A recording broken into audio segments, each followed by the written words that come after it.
Pansin-pansing usapan dito, eh. Pansin-pansin yung mga pagbirada ng mga sabi nito, 19-4 sakit dun, sabi ni Keta talunin niyo na lang sa mas masakit kaya yung inaasahan ng mga DDS na mga dismiss pero hindi na-dismiss. Oh, 'di ba? Mga DDS ay yayabang, eh. Dismiss na, putang ina niyo, archive pa lang mga animal. Hindi pa dismiss 'yun. Pagkabila yung spelling.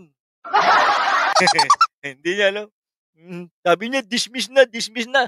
Muntik na mapahiyak si Robin Padilla, eh. Tuluyan na nga natin kasi ni bagsak. Magjajakol pa ako ng maliit kong titi. Gano'n ang sasabihin ni Robin Padilla.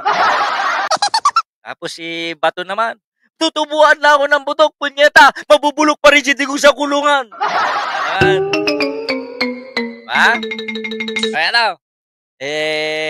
Todo-todo ang paninira ng mga senador na bayad ng impeachment sa mga kongresista. Sabi ng mga papanuorin na nga lang natin 'to. Pakinggan na nga lang natin 'to para at least ma-archive sa mga utak ng mga DDS na mga tanga. Ayan, eto. Okay. Binanggit din po ninyo sa inyong speech, Mr. President, Your Honor, na tila kayo'y nagsususpecha at maring sila pinatutungkulan ng Pangulo nung sinabi niyang mahiya naman kayo.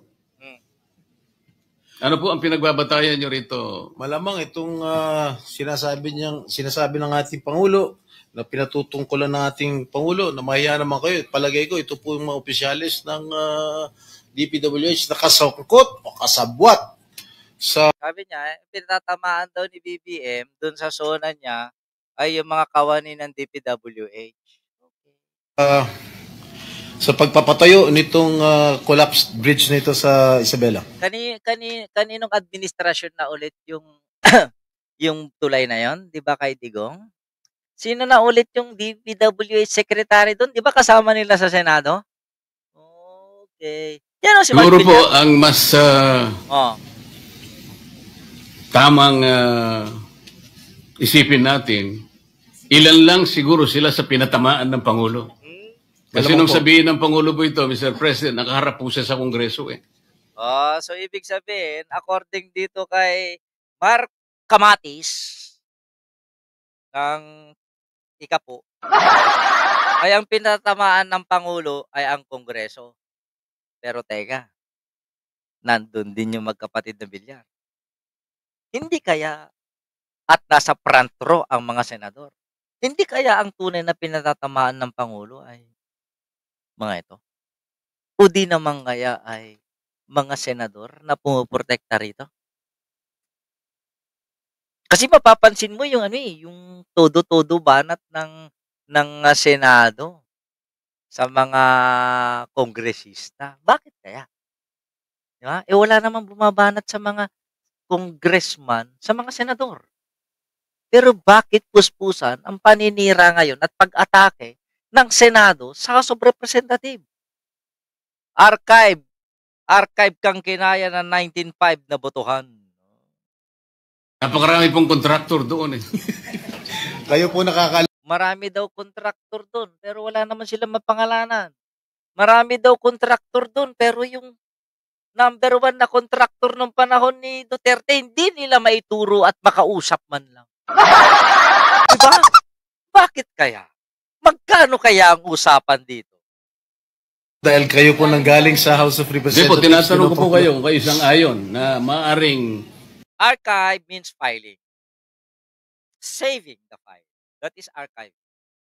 Sinesave lang nila yung files na yon ng articles of impeachment para kung magbago ang isipan at pwedeng dukutin para pag-aralan at talakayin ay pwede nilang gawin yun.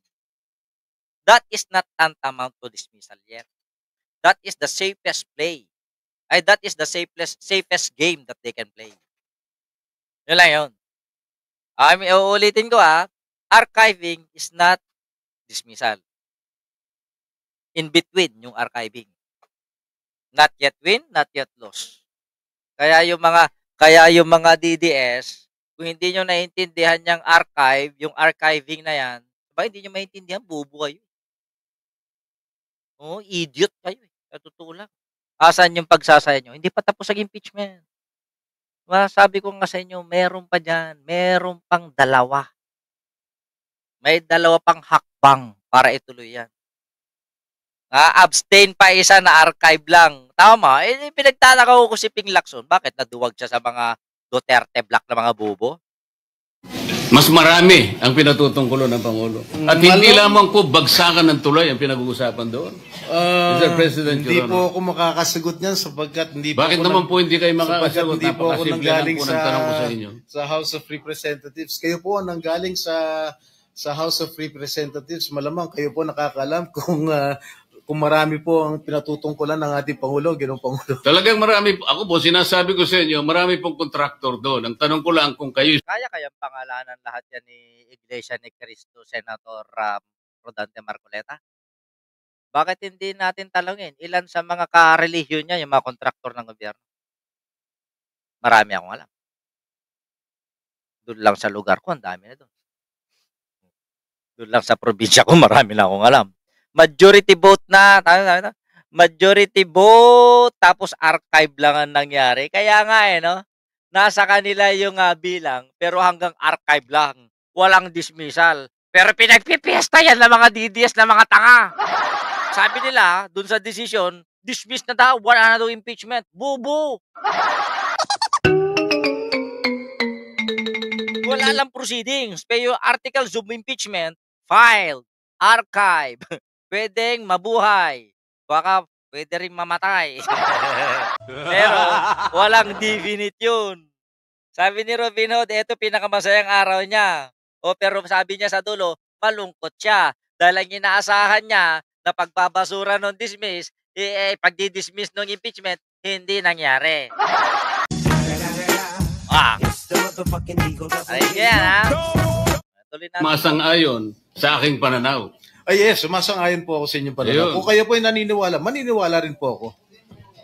Sana naman, pansinin nyo din yung Bilyar na siya ang pumirma para sa paggawa nung nasabing tulay na bumagsak. Nagkakalimutan yata tayo, that is a Duterte era.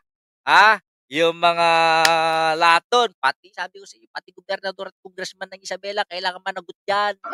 Pero paano mananagot yan? Mga taga-Isabela, pag nabigyan ng pera dyan, thank you, Gov. Thank you, Congressman. Ipoboto ka namin ulit. Yahoo! Kahit ilang pa mga tulay ang bumagsak, basta manalo ka, basta tuwing may election, may pera kami. Ganun lang, di ba? Bobo talaga si Robin Padilla, pero may isang bobo.